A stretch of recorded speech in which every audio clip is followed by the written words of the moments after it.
Hello, everyone, and welcome back into another episode of Conversations with Chris and Cameron. It's episode 49. I'm Chris Beesmore, And Cameron Waddle. and we're excited to bring back another episode. Sadly, of course, UK lost to Florida over the weekend, but we'll be talking about that game. And then, of course, we'll also be previewing the Georgia game come Tuesday night. Sadly, we were both right. We predicted UK to lose against Florida. Of course, my score prediction was a little bit lower. I forgot what I said exactly, but I said UK would lose by 7. They lost by 9 points. Still disappointing to see because UK, they had chances to come back. They got it down to 2 points in that second half, but never could officially fully come back. They were down between 4 to 9 points through majority of the second half. They even got down by 13 points later on in the second half, but they came so close to coming back though during the game. Yeah, so close to it. And like you mentioned, the score, the deficit, it felt like the entire time. It's less like, especially late in that second half, it was like 5 or 6 points. It felt like we could just never get Yeah. past it to where we could get it's like a one possession game. So it was really unfortunate. Obviously, it's kind of a weird scenario where this year we've experienced some chokes against Missouri, North Carolina, but Yeah. then we've also experienced absolute bloodbaths where we've been on the wrong side of it. This is the weird kind of normal loss. We haven't really had many of these this year, but I mean, no moral victories. Yeah. And we'll dive more into it and stuff. But like honestly, the team played well, just not enough to win it. Yeah. I don't remember what my score prediction was. It was like 80 something to 70 something, like 85, 78, 85, 77, somewhere around there, I think. Yeah. But I I don't think think either of us had 90 something to 80 something. I don't think either of us were predicting yeah. 90 plus for Florida and 80 plus for us. Yeah, I think I had like 78, 71 Florida. So like I said, I was pretty close with, how much UK would lose by. Like they lost by 9, but of course, nobody was expecting, like you were saying, for UK to wind up scoring 83 points and then Florida scoring 92. But then again, last year it was high scoring 106 to 100. So I guess whenever you're playing UK versus Florida, like under the current head coach, it'll be always high scoring, I feel like now. Yeah, maybe so. Maybe it's just these dudes naturally when they face off, it's just gonna be points, points, points. But Yeah. yeah, I definitely didn't expect it. Yeah, for sure. And just talking a little bit about UK before we get into like players and everything, but I think we all had our chances of where we thought the game was over. Like Florida extended their lead to 32 to 17 at one point in the first half. UK, of course, got it down to 37 to 32 at one point in the or in the first half, and then halftime it was 43 to 34, and then of course. We all thought the game was basically over also in the second half because Florida, they got it back up to 16 points against UK, 74 to 58, just a little bit over 8 minutes left in the game. And I thought during those two moments, I was like, there's no way UK could come back at all. And part of the reason why they got down those big deficits is because they couldn't score. I calculated like a couple of times where they went 2 or 3 minutes 2 or 3 minutes without scoring a field goal. I'm thinking to myself, this has been an issue and problem all season long. Like I first noticed it against UNC where we went 9 or 10 minutes without scoring a field goal then.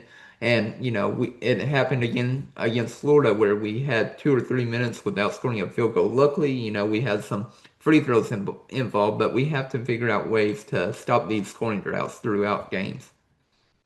Yeah, for sure. There's the Missouri game also comes to mind with that where Yeah. I want to say it was like 3 minutes and some change or something, and we were up whatever it was, like eight. Yeah, it was I think it six was or at the eight. time, and yeah, and we didn't score the rest, or maybe scored one or two the rest of the way. Like, yeah, this group's just had like stalled moments where they just can't seem to get the lid off the basket, and we definitely experienced that in this one. I mean, going down early and then having moments in the second half too.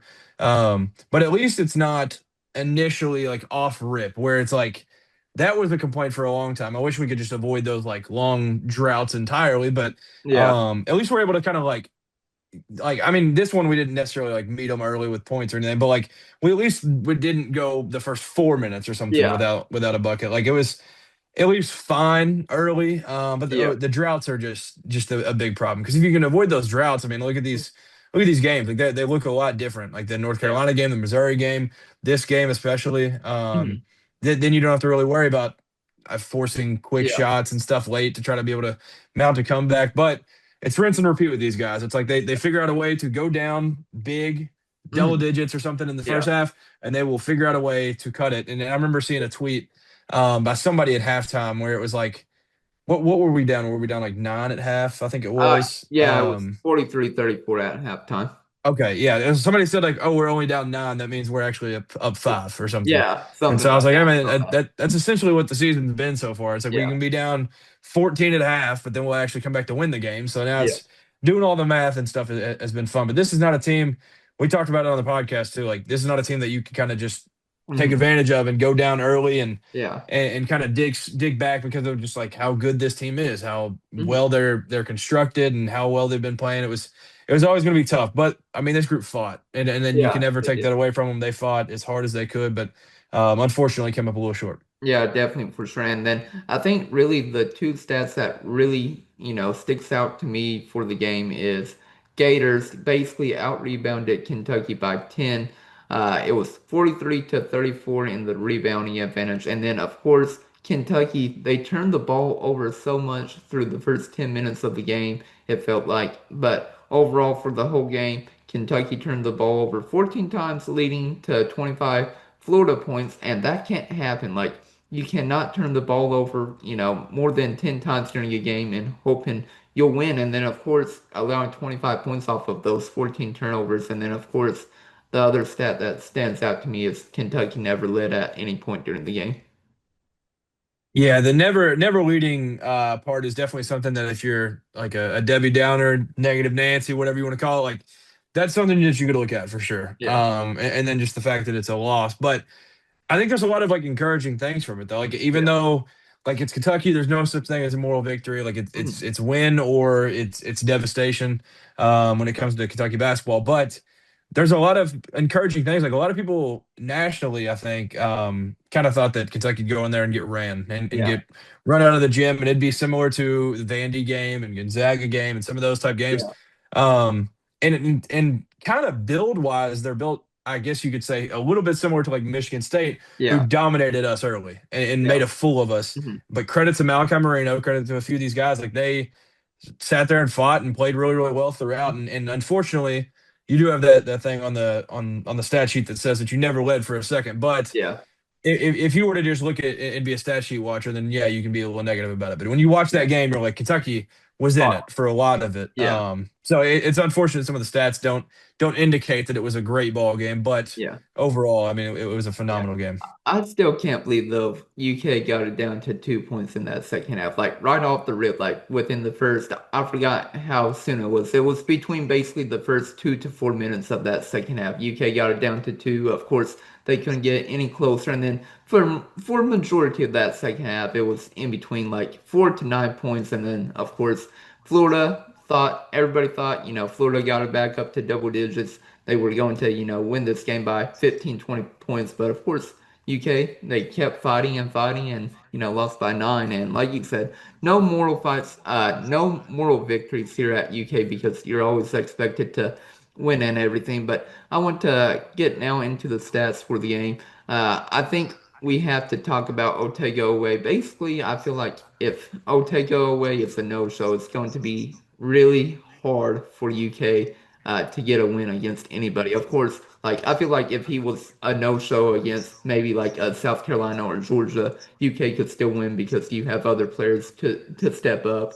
And then of course those teams they aren't the best, in the SEC. But let's talk about Oweh. He had 13 points, so he did score over 10 points, but he wasn't really efficient at all. 4-for-14 from the field, 0-for-3 from the three-point line. He did grab 5 rebounds and 2 assists, but also had 3 turnovers and 4 fouls and was a minus 11 on the court. And like I said, Oweh, he has really stepped up, since SEC play has started, but he was basically a no-show against Florida. Like he did not play his best at all.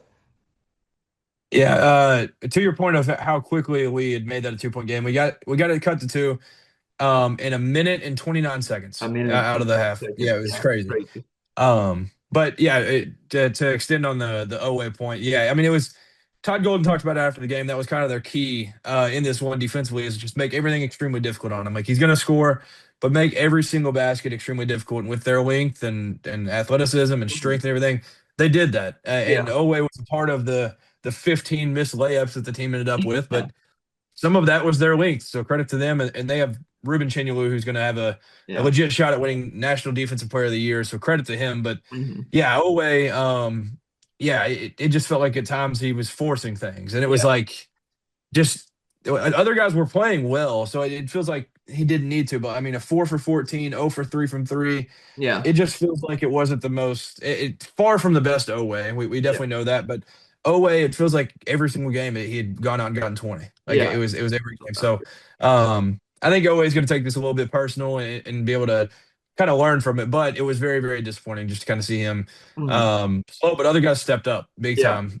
Yeah. And yeah, I mean we'll expect Oweh to kind of bounce back and everything because I mean Florida's front court and the guys that they just had on him and meeting Yeah. him at the rim not, I mean, there's maybe what Michigan and like Arizona that could represent that. Like, Yeah. there's not many teams that you're going to come across with that type of rim protection Mhm. and just coverage of Oweh. So he'll figure it out and he'll get back to his routine of just going off on every single team that we play. Mhm. But he was unfortunately a little down in this one. Yeah, for sure. And like I said, I feel like if Owe could have, been able to step up for UK, they probably do win this game. Of course, we can talk about Florida's side in a little bit, but Xaivian Lee scoring 22 points, I feel like nobody had that on their bucket list going into the game that Xaivian Lee would have over 20 points against Kentucky. Maybe over 10 points, but not 20. But we'll definitely talk a little bit more about Kentucky's side before, talking about Florida. But let's talk about Denzel Aberdeen's homecoming. Of course,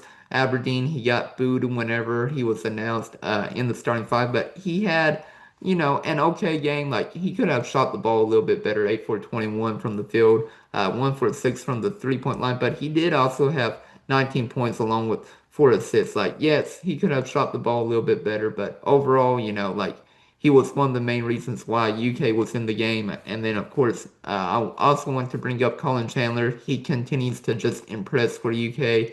He started out great for the season. Of course, he started to have a little like slide in his performance, but he's improved.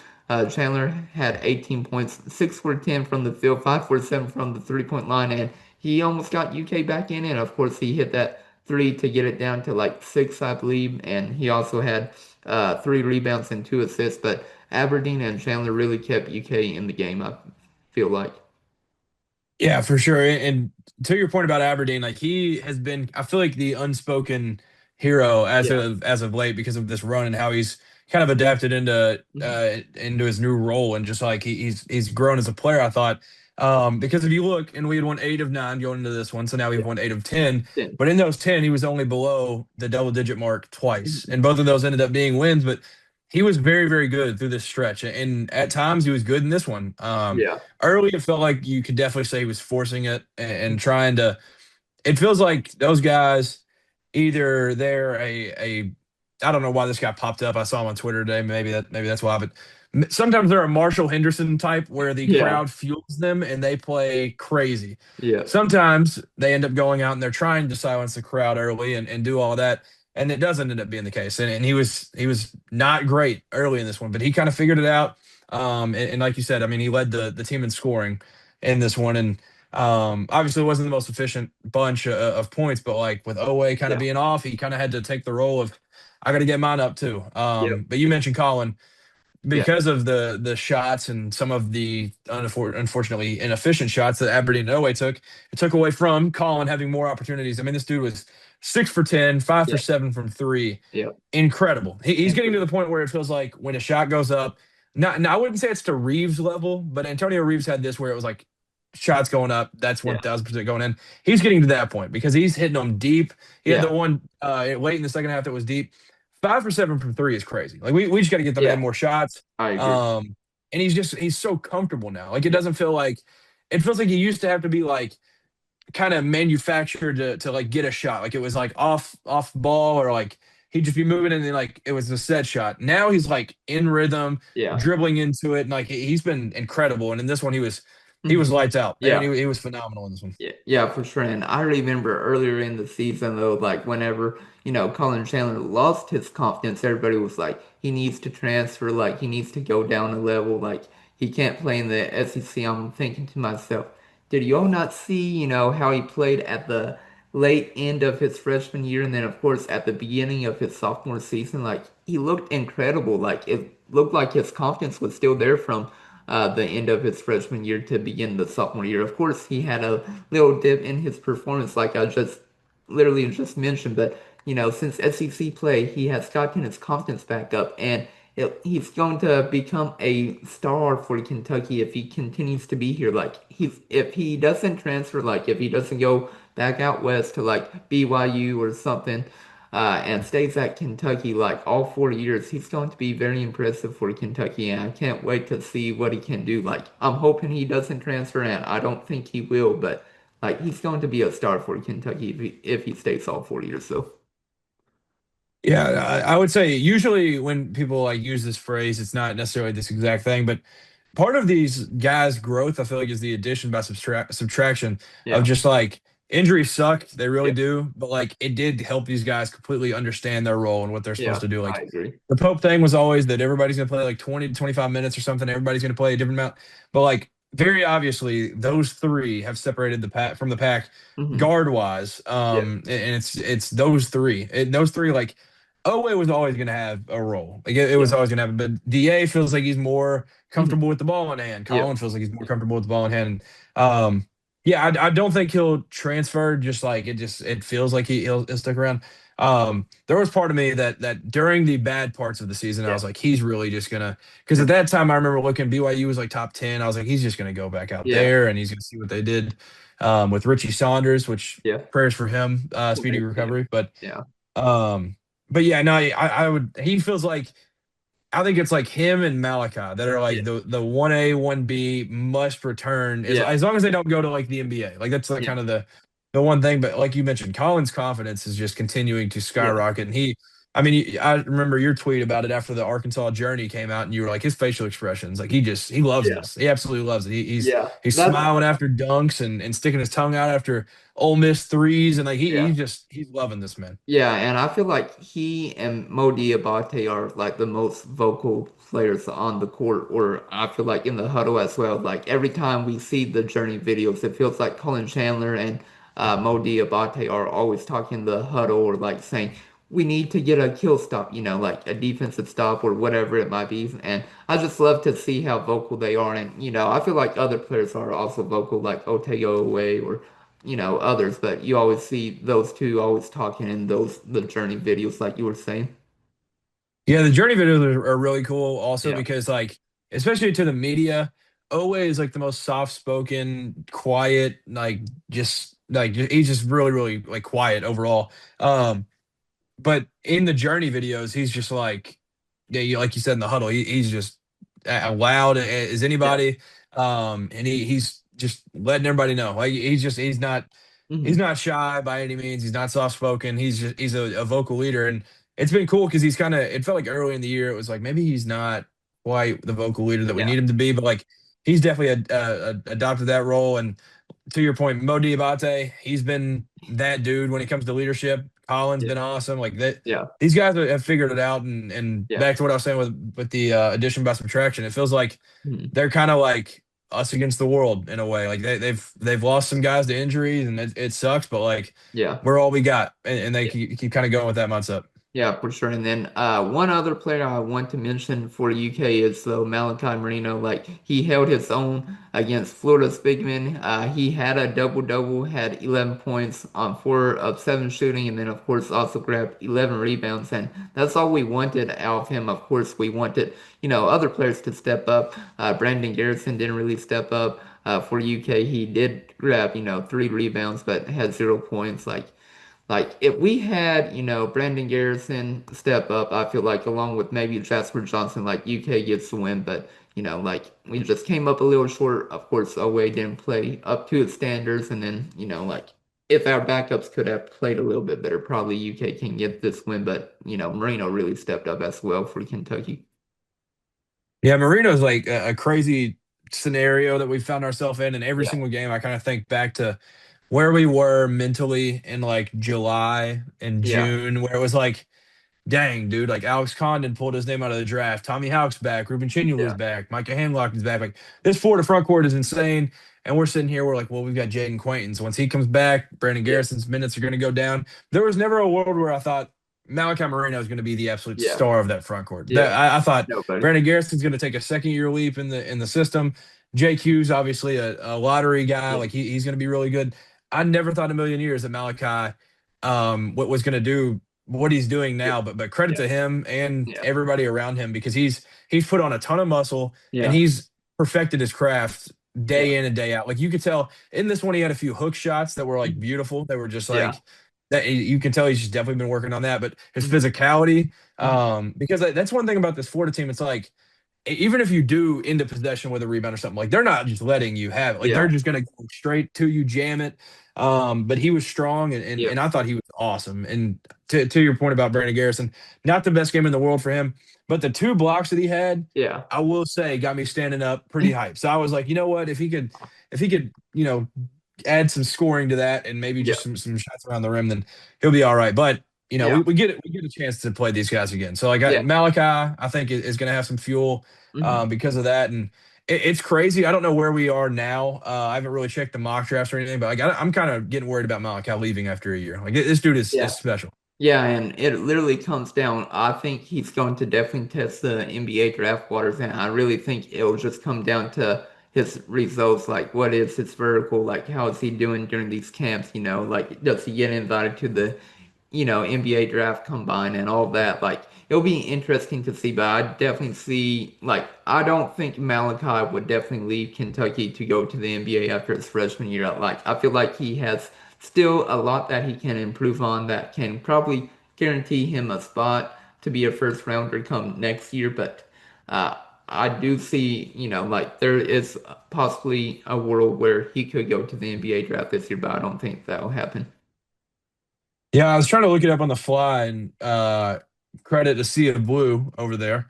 They Woo! had put out an article about him kind of soaring up draft boards or whatever. Oh shoot, fireworks! Yeah, fireworks if you're watching on Heck YouTube, yeah. everybody, all because I did a thumbs up.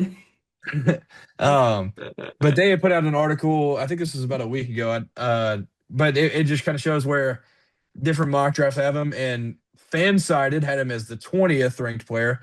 Um, and then Surprise. it kind of went over to that. SB Nation had him as the 23rd best prospect, and Sports Illustrated had him as the 28th best prospect. So Wow. Surprising. I did not know he was getting as high as 20, which I don't really know what FanSided is. Not gonna lie, Yeah. no disrespect to him, but if he's top 20, it's kind of Yeah, like, keep going. uh, yeah, it feels like he may just end up going. I feel like if he's late first, then maybe it's a benefit to him. Yeah. I mean, Jimmy Dykes was talking about it on the broadcast the other day. Like, he's very, very obviously not a 3-point threat. Like, Yeah. and that's exactly what the NBA wants. They want you to be able to space the floor, Hmm. be able to shoot it a little bit. So maybe if he's not top 20 or something, then maybe he Yeah. comes back and tries to add a 3-point shot to his game. But it's crazy. It's Yeah. crazy that at this point we thought like, oh no, Jaden Quaint's gonna be out too long, and Mhm. Malachi's not gonna be strong enough to be able to play in Yeah. the SEC. And he just went toe to toe with the best front court in Yeah. America and played pretty well in it. He definitely did. And for Malachi though, like maybe he pulls Yoxel Lindeberg where, Yoxel Lindeberg was going to be a first round draft pick and then instead of going to the NBA, he decided to return back to college. He transferred to Michigan, UK.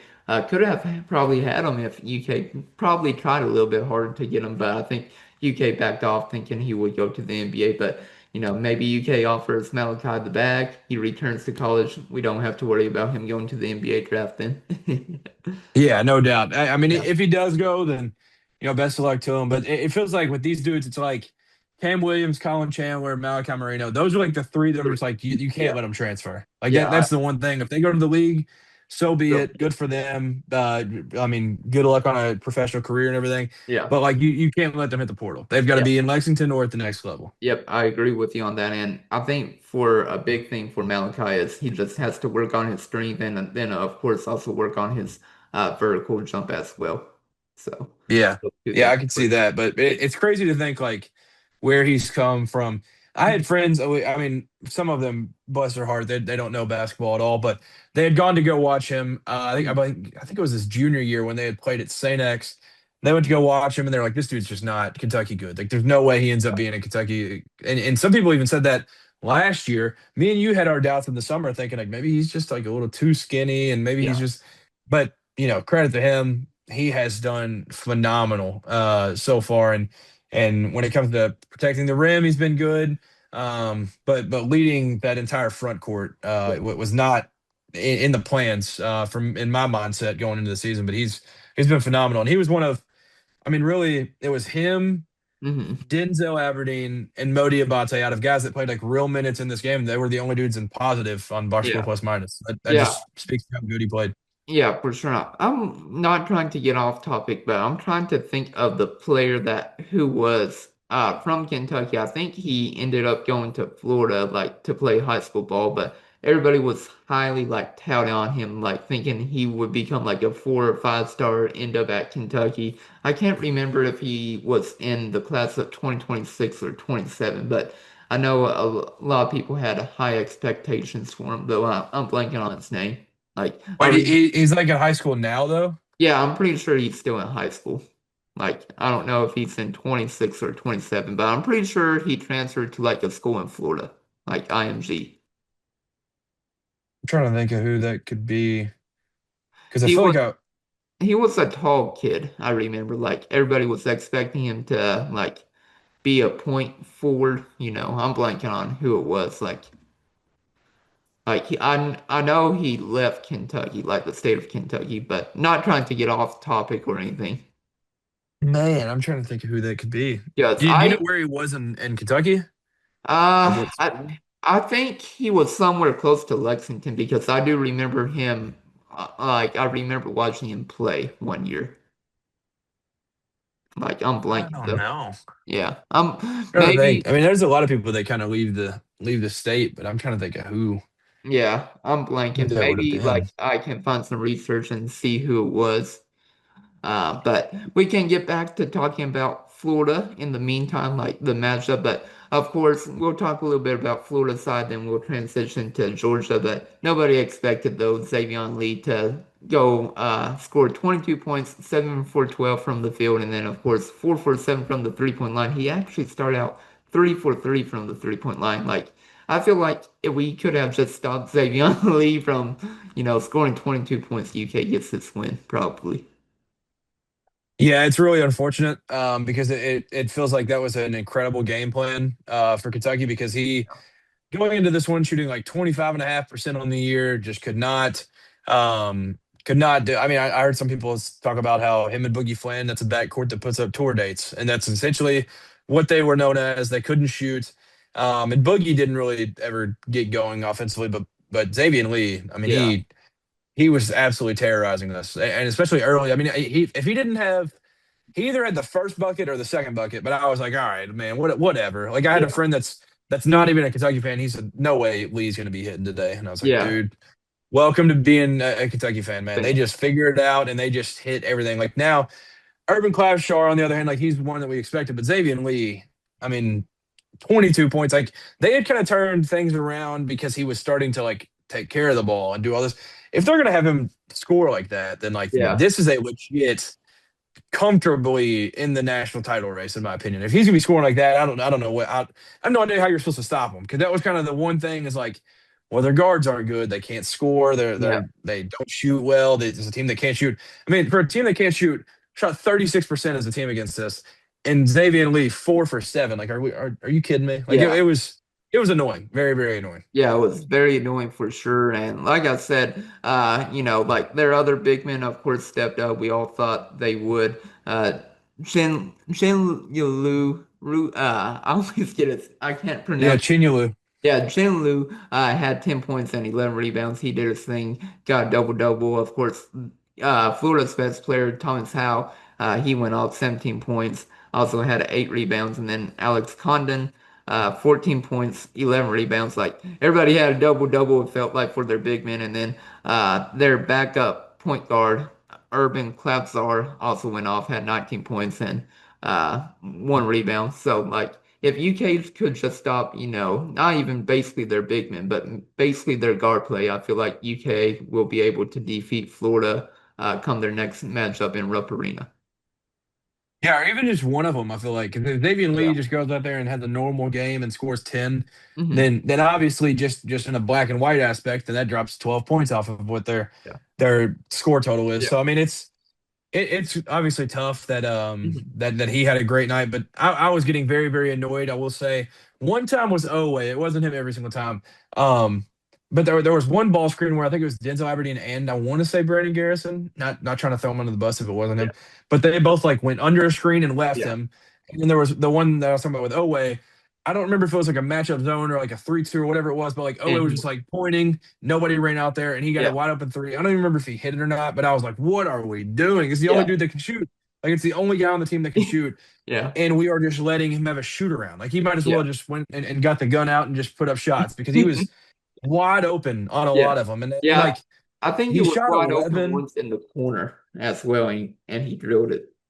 Yeah, I mean it was unbelievable how many open shots he had. Like he shot 11, and maybe like two or three Yeah. maybe were bad looks. Like he was just Yeah. having a shoot around. It was literally just a shooting practice because like we did Yeah. not communicate very well at all. And I mean that's why they had to keep him on the floor because he played Yeah. 29 minutes in this one, but they had to leave him on the floor Yeah. because I mean Xaivian Lee was playing well, but like Clapshar was just absolutely eating our lunch. Like we were Yeah. going under ball Yeah. screens, not communicating. He was wide open, man. But Yeah.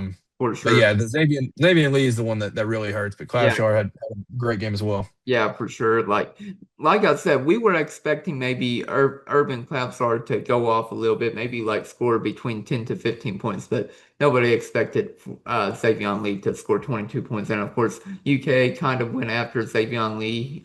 He was the Princeton guard that transferred. UK, like I said, they went after him a little bit. I don't think they were fully, impressed with him. I think if UK really went after him, we could have gotten him committed, but we got Jalen Lowe and Denzel Aberdeen instead of Xaivian Lee, and then of course Lee ended up at Florida. And also, I finally figured out who the player was. He's actually committed to my good old Hilltoppers. It's Gabe Weiss. Oh, from Washington County. Yes, Yeah, we played against him. He went to yeah, Mount Bird, right? yeah. Mount Vert. Yeah, okay. Yeah, we played against him with Bullet East. We had scrimmaged against them. Yes, I did not even think of yeah, I Yeah, could not think of him. yeah, But yeah, I mean he's a good player. A real yeah. good player. But everybody was expecting him to just like take that next leap, but he never did. What is he did he end up getting to a 4 star or is he a three? I think he's a three. I just got off of it. Okay. I'm 'Cause- getting back on it. Yeah, a 3 star according to okay. 24/7 Sports. 'Cause, yeah, I remember I think it was his I guess if he's senior now, I guess it would have been his sophomore year. Yeah. They played at KOB and I want to say Antigua. Or no, I guess I don't remember. Maybe it was Chin. I don't remember. But somebody from UK had went to visit, and it Uh-huh. was the same season that we had scrimmaged them. And I was like, okay, I don't know about this kid yet. But then Yeah. he went off at KLB, and I was like, all right, this kid might be Yeah. something. But Yeah. yeah, no, he's a good player. Yeah. So I shout out saw to him play Tommy just for one time, but he did not look impressive to me though. Whenever I saw him play yeah, time only. I'm not a scout yeah, though. yeah. That's what I always just struggle with that too. I'm just like, I mean, he has the things that you can't teach. He's a wing. That's Yeah. like I don't know. Is he 6'8" maybe? Like he's just gonna like Yeah. he'll end up like faring pretty well at the next level because he's gonna Yeah. maybe not right away size wise, but like he'll end up figuring it out a little bit. Yeah. And Yeah. I feel like, but and it also, is I feel like also playing at WKU, like I felt like we all thought Travis Perry should have gone down, a league instead of staying in the SEC, but I feel like Gabe Weiss will definitely figure it out there, being a hill topper. yeah, 100%. And Yeah. it is cool to see whoever's kind of in charge of making sure they get all these guys. It is cool to see them like lock down all the in-state guys Yeah. with the Edwin brothers, Gabe Weiss, like Yeah. it's just pretty cool to see them get all the in-state kids. Yeah. And Mello Boone, I didn't even think to say him. He's one of those dudes that like sadly, but good for him, he's definitely going to transfer after his You freshman think year. He's so? been incredible. Yeah, he's been Yeah. incredible. He's so good. Yeah. Well, we'll see about that. But do you have anything else you want to add about this Florida game before transitioning to Georgia? Um, I don't think so. I mean, just excited to get a rematch with them. I know that. Like Yeah. it's one of those things that going into this, all we heard was like Florida's the hottest team in America. Mhm. Bart Torvik had them as the second best team in the country since the new year started. Yeah.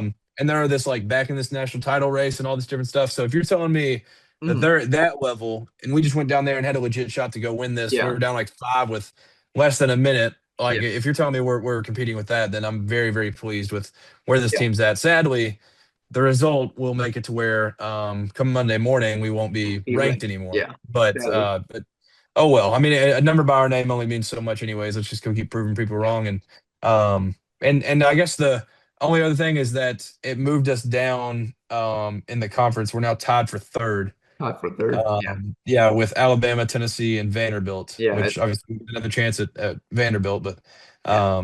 but yeah, it knocked us away from having a possession of first. But Yeah. I mean, we'll get our lick back. We'll get Yeah. another chance at them. Yeah, we'll definitely get another chance against Florida, and hopefully, we can get the win in the rematch in the final game of the year. But let's get on to Georgia. Of course, last year, UK only played Georgia once. It wasn't a close game at all. It was very physical down there. I couldn't believe the physicality. Like, that was basically the first game where I realized, teams are going to play very physical against Kentucky, and we have to learn how to play physical back or be able to win these games. And of course, UK got blown out against them. They lost 82 to 69 against them last year. And like I said, it very disappointing game against them. And like I said, this year though, Georgia, they are completely different though. They aren't nearly as physical as they were last year. Of course, they still have their solid big man that UK once had a commitment from with Somto Cyril. He's been averaging 2.6 blocks per game for them, but he's their defensive anchor. Like I said, they aren't nearly as physical as they were last year, but they're still going to be a physical team against Kentucky and will be able to defend as well. Yeah, for sure. I guess the one difference in them overall is that they run a lot more. Yeah, They're still gonna be super physical to your point. I also didn't realize that ESPN has Santos' full name on there when yeah, I was like I looking through some saw like that. research. Yeah, Samto Chukwu, I think Yeah, is his name. yeah, Um, something crazy like that. but yeah, Somto, I mean, we kind of know who he is from when he was committed to Kentucky and all that. Like, he's just an absolute spark plug. Like, he's just going to go out and he's averaging 2.5 blocks a game. He's Yeah, going to dunk it as hard as any human's ever dunked a ball mhm, ever. He will go grab boards. He's an absolute athlete. So yeah, he's going to be kind of a tough matchup for us because he's just yeah, extremely strong, extremely athletic. But overall, like you mentioned, they're physical and it's gonna be a dogfight for sure. I mean, last year it was tough. We had to play on that goofy court and go into that small Stegman Coliseum and yeah, go play against them. But yeah, getting them at home I like. And I mean, it's Georgia team like they started out SEC play pretty well, yeah. But but they, as of late, it's not been great for them. They've lost they, five of their last six. yeah, So I they're mean, 17. it's one that I feel like we've got to like Yeah. control start to finish. Yeah, of course, talking about Georgia's record, they are 17-8 overall, and they started off SEC great, but now they are 5-7 in SEC play, and they haven't been really great at all. And Georgia, they only surprisingly returned three players from last year's team, of course. Two of them, we all know with Luke Kane and then Somto Cyril. And then they also returned one other player. I'm trying to get his name. I believe it was Dylan James. So only three returning players from last year's team. Surprisingly, though, Blue Kane isn't the leading scorer for Georgia this year. It's Jeremiah Wilkerson. He is a transfer, but he's averaging 17 points per game, along with two rebounds, two assists, two steals, and then he's shooting the ball 42%, and then also shooting over six three-point attempts and making 33.5% of those. Yeah, that kid, ironically enough, and shout out to one of our players. We have a guy that on the team that I coach. He's a Georgia fan, and he's one of I would guess maybe the 10% of Georgia fans that actually pay attention to Georgia sports when it's basketball season. But he told me in the preseason, I was like, "What do y'all got coming back? Like, you got Blue Kane, Somto coming back, whatever." He was like, "Yeah, but Jeremiah Wilkinson's the story," and I was like, "I don't even know who that dude is. Like, Yeah, who in the world?" He's like, "He's a Cal transfer." And he's ended up being one heck of a ball player for him. yeah, Like he yeah, like you mentioned, he's not the best 3-point shooter in the world, but he can score at all three levels, and yeah, he's a great athlete, and he's all over the place. So I mean, he's gonna be a tough matchup. But like you mentioned, Blue Kane, it was kind of he's the one that coming Yep. back. A lot of people knew offensively because he's one of those dudes that like he just kind of sticks with you. Like Yeah. he's one of those guys that you're just gonna remember. Yep. Just But I mean, because he's of his also been name. around a while. What'd you say? Because of his name. Yeah, yeah. I mean, his name, like, yeah, it's just very, very. He just stands out. But Yeah. I remember last year also he was flopping crazy. That's like Yep. a memory from that game last year. But yeah, I mean, they're gonna be tough. But that Jeremiah Wilkinson kid is gonna be Yep. a tough thing to handle because he's a dog. Yeah, for sure. And then just continuing to go down the list, another player that you should know about is Marcus Millender. He's averaging 11.8 points per game on 37.8% shooting from three. So he's another player that you have to watch out. Another player I am very interested though to see play though is Kanon Catchings. He of course played at BYU before transferring to Georgia this upcoming year, but he provides length and floor spacing at 6'9". He's shooting the ball pretty well from the 3-point line, 35% for a 6'9" big man. But I'm very interested in seeing Catchings play against UK though. Yeah, I think Catchings for a long time was committed to Purdue, I think, and then Hmm. flipped to BYU. And but he's one of those dudes that like he played at Brownsburg High School in Indy, and I mean he's just a good player. Like he's Yeah, just naturally a good player. With Molinder though, what you were talking about, like that dude, he's only shooting 37% from three right now, but the last 2 years at his two previous stops, I think it was South Alabama and UTSA, I think, he had shot 44% both years from three. So he's going to be a big time threat for him. And Catchings will be as well. Like you talked about his length, he can shoot it a little bit. He's active all over the place. So, which I think that's kind of Mike White's style. yeah, Like he just loves to, that's what you could say for a few of these guys with Wilkinson and Catchings and stuff. Like they just have length. They'll get after yeah, it defensively. They can kind of score it all through. Like they're just they're a little bit of a copy and paste thing, but they play really well together. They yeah, get out and run. They get boards and they yeah, go. yeah. So they're going to be a tough one to slow down. Yeah, for sure. And they are actually number one nationally in the NCAA with the most blocks per game. With surprisingly, I feel like this stat is low, only 6.2 blocks per game, but they are number one nationally whenever I looked up the stats. Really? Yeah, Yeah, that does feel kind of low. I would have thought. I yeah, mean, it's a good amount of blocks, but it's I, not like. I feel like 8 or 9, like it's more reasonable. But that's what the stats I was looking at. Yeah, I mean, AD and Nerlens were almost averaging six a game. Yeah, That's yeah. I thought I would have thought it'd be way more than that. yeah, I thought so too. But that's what I saw whenever I was going through the stats for the game. Yeah, that's going to be. I mean, even though it's a little low in our opinion, it's going to be one of the things that we Yeah. just came off of a game where a team has a lot of length and can protect the rim. So it's going Yeah. to be a good bounce back game to be able Yeah, for to kind sure. of have another experience with it. Yeah, it's not 6.2. I take that back. It's 6.7 blocks per game, but still, like, surprisingly, like, I felt like it would be a little bit higher, like 8 or 9 blocks. But continuing to go down the list that we wanted to talk about, we of course already talked about Santo Cyril.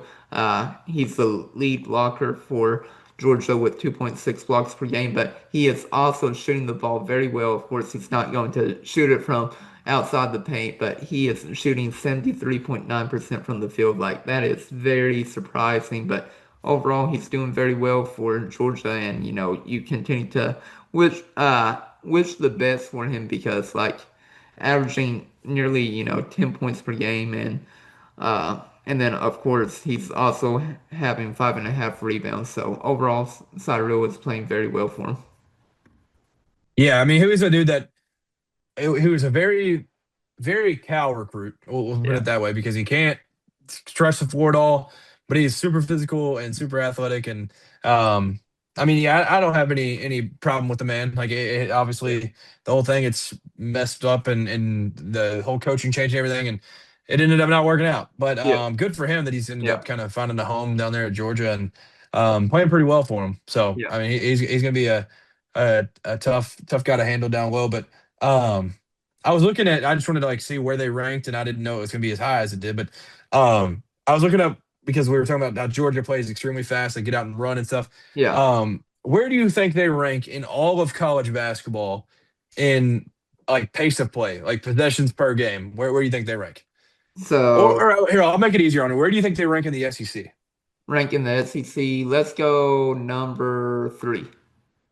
They are one, Number tied one. for one with Crazy Alabama. with Alabama. Uh, or actually just ahead of Alabama. They have 77.9 and Alabama is 77.6. It's Wow. crazy. They So are number one. extremely fast and they Yeah. get up points and they just get out and run. Yeah. There's not a care Yeah. in the world, so we're gonna have to stop their transition buckets for sure. Yeah, but they also aren't, efficient necessarily with all their scores. Like, as long as UK, like, I looked into a stat, I'm trying to see if I can find it. But I feel like as long as Kentucky scores, in the 80s, like, okay, I found the stat. So Georgia has allowed 80 plus points in 8 of their 12 SEC games. And I feel like if Kentucky, gets into the 80s, like, they win this game with ease. Yeah, hey, I hope that's the case. I mean, it's gonna be we'll have to obviously slow down them a little bit, just in their transition and stuff. But like Yeah. what you were talking about though, with just how they're not super efficient with it, that's definitely the truth. I mean, they Yeah. shoot 31.7% from three. Hmm. I mean, they're not great from the line. They're 46% from the field. Like they're not, Yeah. yeah, they're not great efficiency wise, but it's Mhm. kind of one of those things that like in football, you kind of look at teams that are like run air raid or just put up a lot of points and stuff. Yeah. Like, yeah, maybe they're not efficient and they don't have like 3 yards per carry, but they'll also just blow the top off of a defense and score Mhm. from time to time. So it's gonna be Yeah. like you can't allow I think Evan Miyakawa calls them kill shots, like 10-0 Yeah. Kill runs. shots, 10-0 runs. Yeah. Yeah. Yeah, can't allow that. That's a key. Like you just can't allow these big Yeah. runs. Like instead of a I can't remember like to the exact point, but like I can't remember like what Florida's runs were, but instead of like a 14-3 run, Hmm. you've got to make that a 8-3 run or something. Yeah. Like you've got to like Something. stop those before they get Yeah. going. And obviously Pope will do his best with timeouts and stuff Yeah.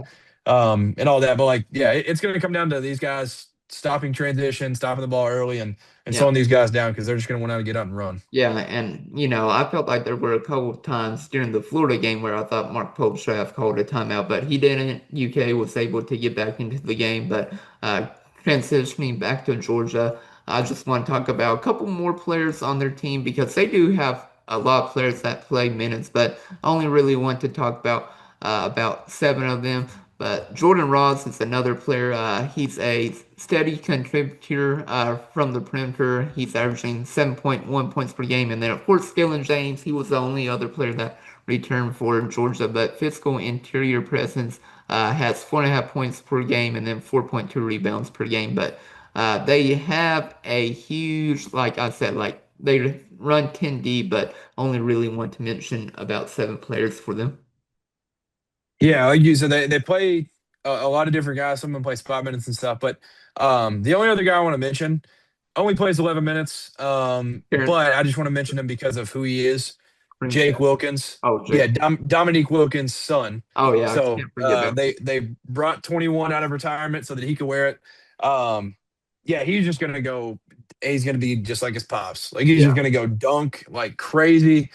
Really good athlete, and there honestly there's not a whole lot of tape on him, but yeah, every time I've watched them, I remember the Texas game he had a crazy dunk. There's been a few games where it's just been like, yeah, this dude's just he's yeah. very obviously the what was Doctor or what was Dominique Wilkins' nickname? Was it the human highlight The human film or something? highlight reel, I think. Something Yeah, like human highlight reel. yeah, But yeah, he's very much that. Like he's just yeah, gonna go out and so I mean, preferably let's not allow him to have those highlight plays and stuff because yeah, I mean we know how people get in rup. Like it's one yeah. of those where you're gonna want to have that to be able to show the grandkids. And it's Mhm. gonna be Yeah, very important for some of these guys. So let's keep him off of the overtime mixtapes and all that. So let's make yeah. sure he doesn't do that. I agree with you on that. And then a couple of other stats I just want to talk about, then we can get into score predictions and final or the game MVP for the game against Georgia. But Kentucky, they have continued to dominate the series. They are 132 and 27 against them, including a 66 and 4 record inside of Rupp Arena, and also the Wildcats are a perfect 12 and 0 at home against Georgia since their last loss to the Bulldogs in Lexington during the 2008-9 season, which I just find that incredible. Like, we have not lost to Georgia at home since that 08-09 season. It is crazy that every time a stat pops up, it's like first time since Billy. It's Yeah, just like that's what it feels like every single time. But that is an impressive run because like obviously Georgia is very very obviously a football school. yeah, But they've still had good athletes. Like they've I mean we've obviously lost a couple tough ones down there, but like they've still had some decent teams. So being able to kind of go through that full run and be able to just kind of own them when it comes to the home court, it's been pretty yeah. fun. Yeah, for sure. And then a couple of other stats I want to talk about. Kentucky's record against Mike White. Kentucky is 12 and 6 against him, including 10 and 4 during his tenure at Florida. But sadly, Kentucky is only 500 against him since he has gone to Georgia at 2 and 2. Of course, Mark Pope is 0 and 1 against him. So surprisingly, since he has gone to Georgia, he has had UK's number a little bit. Yeah. Yeah. I mean, obviously kind of a small sample size, but 2 wins is enough for me to be like, all right, man, let's get this thing flipped again. Like we've Yeah. got to go back to beating this guy. Yeah. So I mean, obviously we've played against him for a while. And he made the move from Florida to Georgia, and it's Yeah. worked well for him. But let's kind of shut that up and go back on the winning side of things here. Yeah. Like I said, I don't want to go below 500 against Mike White since he has, gone to Georgia. Like, I don't want to see the record of UK being 2 and 3 against Mike White since he made that move from Florida to Georgia. Yeah, we can't have that. Can't have Like, that. We got to go out and win a game.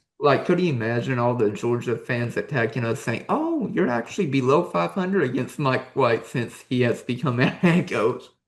Yeah, they'd be saying like we're a football school and we own you with White. And yeah, it'd Yeah. be terrible. I mean, for the first time, not to get off topic or anything, but for the first time, like Florida fans were actually, trolling in my tweets and everything. I'm like, I've never seen Florida fans come after me. Like maybe during football season a little bit, but man, they were going insane against me during the UK Florida game. And right after the game, I'm like, leave me alone. It's Valentine's Day. I'm trying to celebrate that day with my girlfriend. Like we went out on a date, so I watched the game, after our date and everything. And like I said, whenever watching it, UK had chances to win, but I'm like, leave me alone, Florida fans.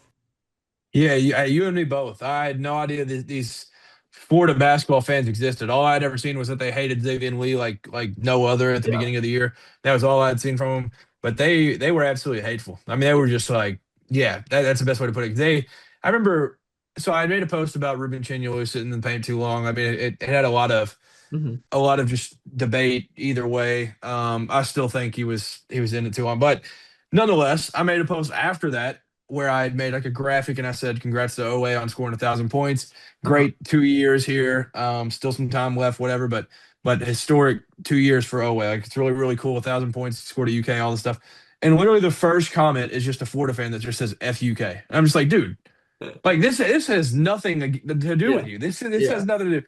So yeah, I don't know. They're on their Yeah. high horse. And Yeah. they don't know how to act because they're a football school that's failing right now, and Yeah. they're trying to Inefficient to take advantage basketball. yeah of their championship run and all this different. But Yeah. like I don't know. I mean, if Todd Golden if he gets a better job opportunity, like if Kansas calls him after Bill Self retired, like he's gone. Like Yeah. they can have their time in the sun, but at the end of the day, Florida is just little brother. Right? And Yeah. so I mean, it's the comments are fun and games, but like Yeah. just know your role at the end of the day. Yep, I do miss Billy Dolphin being there though. Like I remember just being a young kid watching, the Billy Dolphin led Gators up course. Like Billy Dolphin really like until Calipari got here at UK, like he controlled the series against UK, and then of course Calipari got to UK and then made it competitive. But I do miss the Billy Dolphin days, I'll be honest. Yeah, I mean a lot of respect for Billy, but Yeah. I was thinking during the game too, like what if there's an alternate universe where it doesn't go through with Pope or something, or we don't do that and we hire Billy Donovan and then he Yeah. goes and coaches at Florida where it says Billy Donovan court on the court and he's coaching against them. That would Yeah. have been a funny world. That'd have Yeah. been a crazy scenario. Yeah, that would be definitely a very like alternate world for sure. If that were to happen, who knows? Maybe if things don't work out with Mark Pope, which hopefully it does, and everything like it continues to get better and everything. But maybe we get Billy Donovan finally at UK.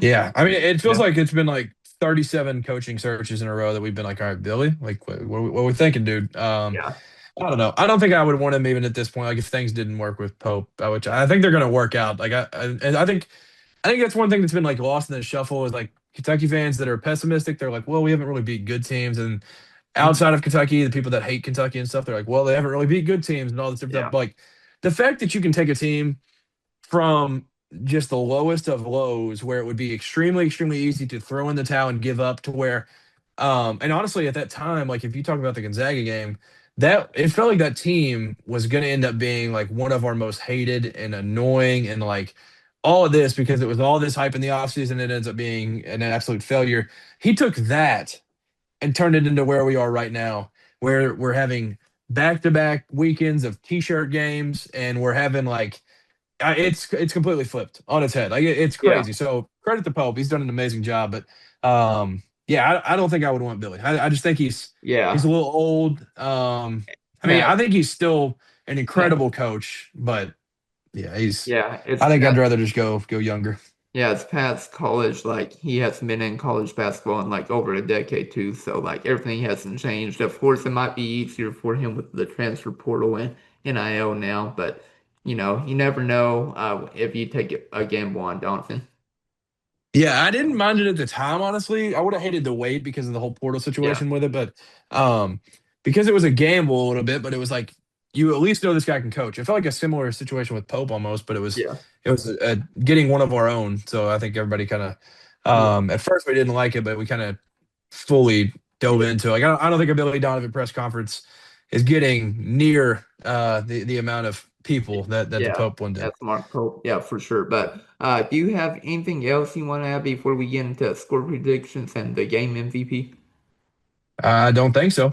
Yeah, well, like I said earlier in the podcast, I feel like if Kentucky scores 80 plus points, they'll be able to easily defeat Georgia, and that's why I'm going to set the goal for UK this upcoming game is to score 80 plus. So I'm going with that. I'm going to go 86 UK, Georgia 78. I just feel like UK can win this game easily. Like Georgia will keep it between probably like 6 to 10 points throughout the game, but UK gets the win, and like I said, they'll score it in the 80s. And then for my MVP, I'll also add I think Otega Oweh gets himself back on track, and he'll score like 20 plus points. I'll go with 20 points. Let's go 6 rebounds and like 2 assists or something like that. Okay. Okay. Which also, I mean, this is extremely, not extremely off topic, but off topic a little bit. Just before I give my prediction, did you see the last Georgia game when they played at Oklahoma? Did you see the fire there? Oh yeah, it's the popcorn. Yeah, that was Yeah, insane. that was insane. I was like, what in the Yeah, world is happening? Because it was, I want to say that was like moments after the whole Bryce Hopkins thing with the fight and all that. Like it was just a wild, like just hour or so. Um, But back to the score prediction, back to the regularly scheduled programming. Um, I will go with Kentucky wins, gets back on track, and they end up scoring a lot in this one. I mean, they just put yeah. up what do we have? 84? Is that what we ended up with Florida? 83. Was it 83? I Um, maybe I'm but looking right 80 now. plus Yeah, against a team that in Ken Palm has the fourth best defense in the country. yeah, And then Georgia, on the other hand, is the 64th. yeah, Now, we talked about how they're inefficient and they're going to put up shots and we're going to get a lot of possessions and stuff. I think Kentucky breaks the 90-point mark in their flow and interrupt. I think we win 94 to 81. Now, I think we'll win comfortably 94-81. And I will go Colin Chandler is my MVP. I think he fills it up again offensively, and he has like I don't know 20 plus. I think he's gonna have an awesome game. Um, but yeah. I mean, as of Hopefully. the time of this recording, we don't have a spread yet. So do you want to try to guess the line? Oh, I think it's going to be similar as it was against Oklahoma. What was that, like 11 and a half? I can't remember. Yeah, I can't remember what that one was. Let me see if I can find it real quick. I want to say that sounds right though. Yeah, I feel like it's going to be somewhat similar to Oklahoma, where like UK is going to just win by big, like double digits. Oh wait, hold on. I clicked on the wrong one. All right. It was okay. Well, that's crazy. I thought it was more than what did you say the Oklahoma one was? 11 and a half, Yeah, it ended up closing at 8.5. 8 and a half. Wow. Yeah. So you think this one with Georgia is going to be 11 and a half? Something close to that. Maybe like 9.5. Like 9.5, I feel like at worst. I feel like. I think I'll go. I was gonna say 8.5. Yeah. But yeah, I can see 9.5. But I feel like it'd be somewhere around there where it's not quite double digits, but pushing that. But I really hope Kentucky can cover because Yeah. this will be a game that could be fun, put up a Mhm. lot of points. You're gonna get a lot of possessions and stuff. So Yeah. hopefully it's a feel good. And I'll also be there in attendance. So Yeah. yeah, hopefully we play well. Yeah, hopefully UK plays well and they can get a big win because you never want to have back-to-back losses if you lose to Florida, and then of course losing at Georgia at home would be awful, and then UK would have an under 500 record against Mike White while at Georgia, so we wouldn't want that either. Yeah, no doubt. Yeah. And that also would kind of flip things because I think the Florida loss kind of did some things tournament seeding wise for Mhm. the national picture because that one I think if I had like a feeling of like if we can win out from here or whatever, then you could probably get to a point where you get to like a three Three seed if you seed. were to Yeah. win out and then get. I think we're kind of out of any three seed Yeah. possibility. It's But I think that's also why this game against Georgia and all these games like one yeah. at a time matters so much because you've got to take care of business because you got Yeah. to get as high a seed as possible. Because Yeah. I think we've talked about it on here. Like you want to avoid the 8-9 as much Yeah. as possible. Like Yeah, the ones are scary. the last one I saw, I think UK was the sixth seed, and they were going to play against Miami of Ohio. So I'm like, oh no, not Miami of Ohio, please. Yeah, I think I saw one where we were playing. Was it was it Santa Clara where we were a six and they were 11? I think it was Santa Clara. Yeah, Yeah, I think it was Santa Clara, but they were. I think that yeah they led for a lot of the game against Gonzaga. yeah, So I mean that yeah, it's not going to be easy, whoever yeah, we get, but at least a 6-11 matchup is easier because then obviously you play the three instead of the two right away or something. Like it's you just yeah, want to avoid the like 7, 8, 9 if it's if yeah. at any point possible. I would rather get that five seed though, at least. Yeah, I think the five would be awesome. The five would be pretty sweet because I think there's a that's what's so weird about this team is like I truly feel like we could beat any team in the country and we could lose to anybody Yep. in the top 50. Like anything's on the table. Yep, for sure. Anything, it's definitely on the table. There's only one other thing I really want to add before the podcast ends, but of course, if y'all don't know, Jerome Tang, the Kansas State head coach, he got fired for cause. I don't think, that's going to stand up in court. I think he's going to get that full $18 million buyout uh, for, himself. But I just find it crazy that UK barely lost to Kansas State, and then of course we all know Kansas State and the song "Low Down" with Lil Baby with them clapping nonstop.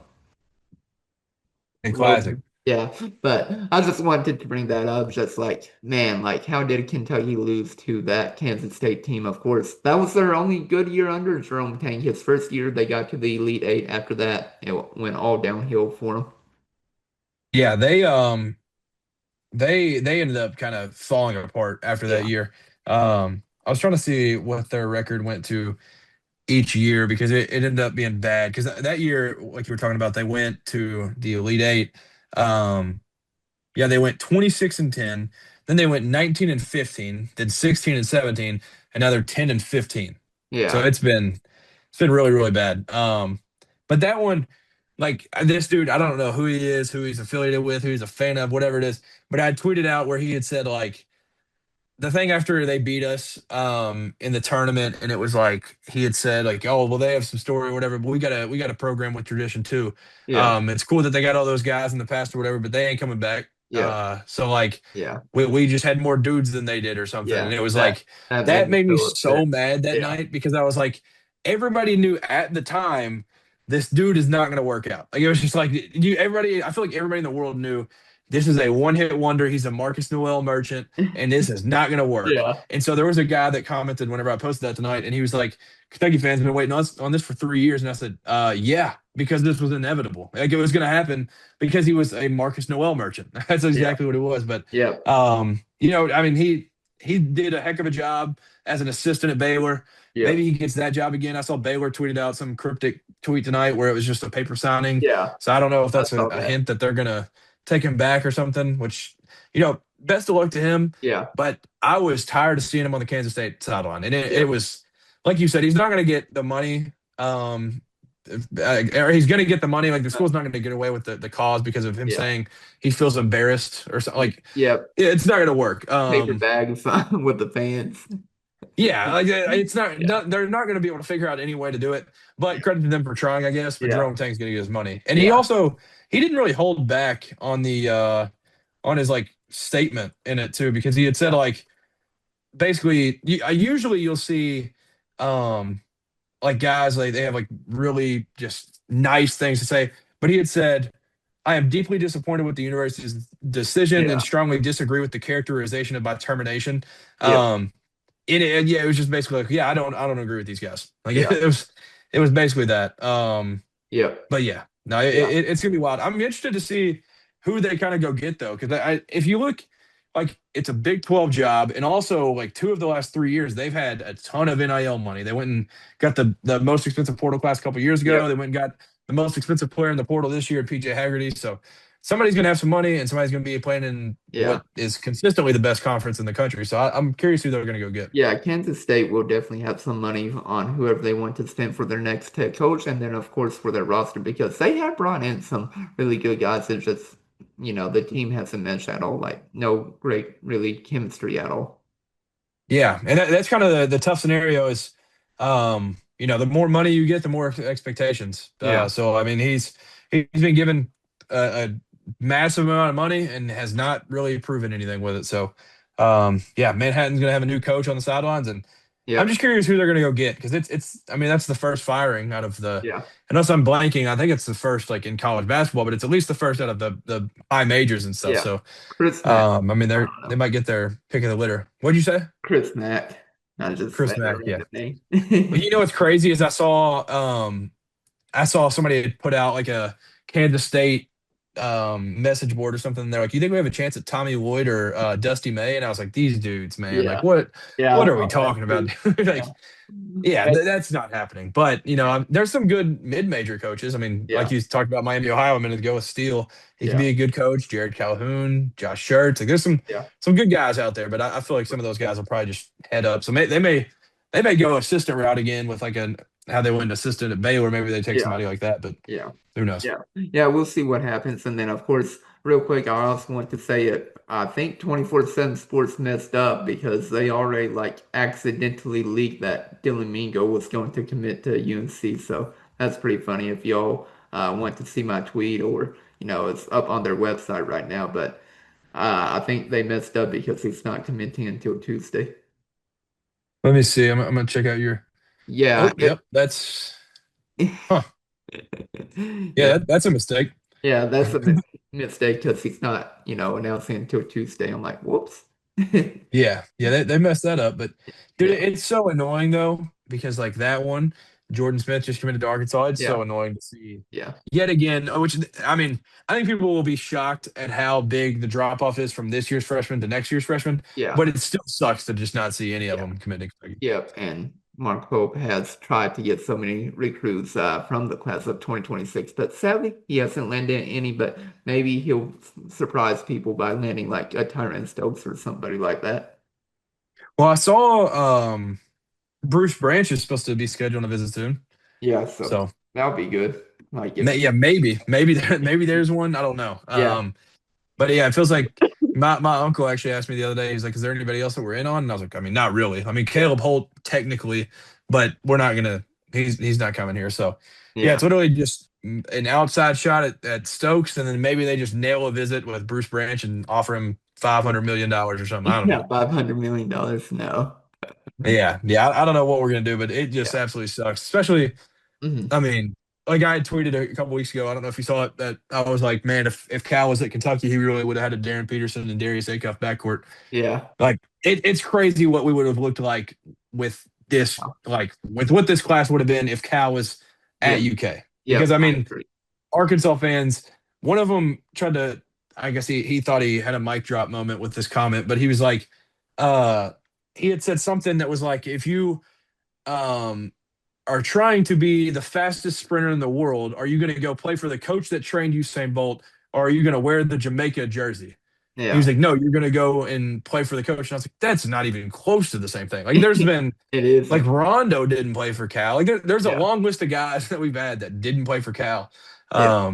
And yeah, I don't know. Yeah. It was just funny, but Yeah. yeah, I don't know. We got to get back to getting dudes though. That's Yeah. one thing that I I do miss. I agree. We gotta get at least. I'm not saying we need to get five, but get one or two every year. Like I don't. I feel like that's not asking for much. Like get one or two every year, get three or four to return, and then get another three or four from the transfer portal. Like do that every year. That's the 10-man rotation right there. Like getting four, four, and two.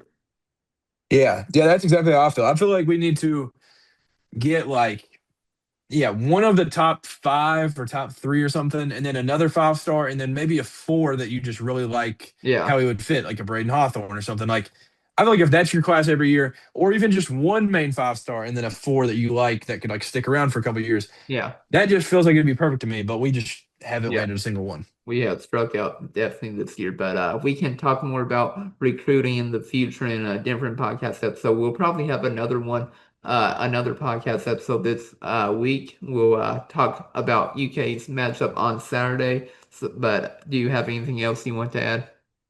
I don't think so. I think I'm good. Sounds good. Well, we appreciate you all watching on YouTube and then, of course, listening on Apple Podcasts and Spotify. But this is Chris Beesmore and And Cameron Waddle. signing out. Have a great week, everybody.